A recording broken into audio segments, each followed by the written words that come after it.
Glory to God the Father and Son Yeshua Mashiach. Ruth chapter 1. Naomi is bereft.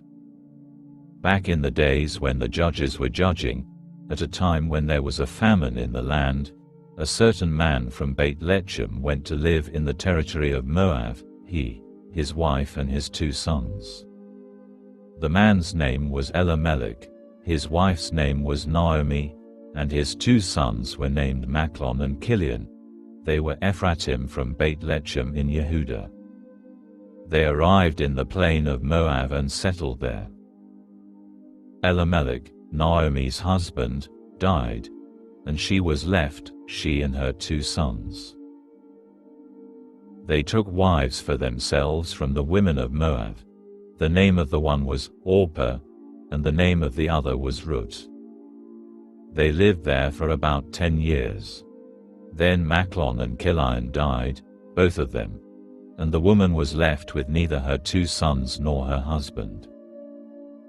Naomi bids her daughters-in-law leave her. So she prepared to return with her daughters-in-law from the plain of Moab, for in the plain of Moab she had heard how Adonai had paid attention to his people by giving them food. She left the place where she was with her 2 daughters-in-law and took the road leading back to Yehudah. Naomi said to her 2 daughters-in-law, "Each of you, go back to your mother's house. May Adonai show grace to you, as you did to those who died and to me. May Adonai grant you security in the home of a new husband." Then she kissed them, but they began weeping aloud.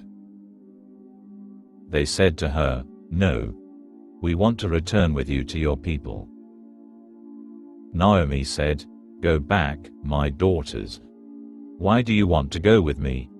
Do I still have sons in my womb who could become your husbands? Go back, my daughters. Go your way, for I'm too old to have a husband. Even if I were to say, I still have hope, even if I had a husband tonight and bore sons. Would you wait for them until they grew up? Would you refuse to marry, just for them? No, my daughters.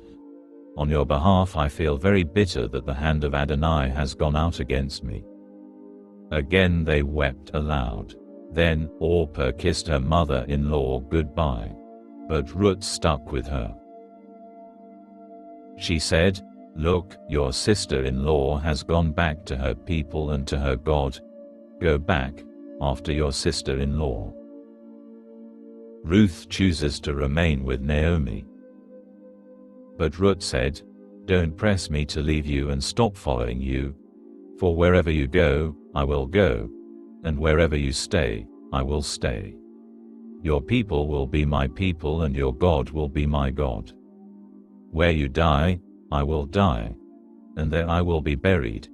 May Adonai bring terrible curses on me, and worse ones as well, if anything but death separates you and me." When Naomi saw that she was determined to go with her, she said no more to her. Ruth and Naomi traveled to Beit-Lechem. So the 2 of them went on until they came to Beit-Lechem. When they arrived in Beit-Lechem, the whole city was stirred with excitement over them.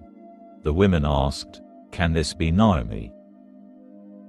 "Don't call me Naomi, pleasant," she answered them. "Call me Mara, bitter, because Shaddai has made my life very bitter. I went out full, and Adonai has brought me back empty. Why call me Naomi? Adonai has testified against me, Shaddai has afflicted me."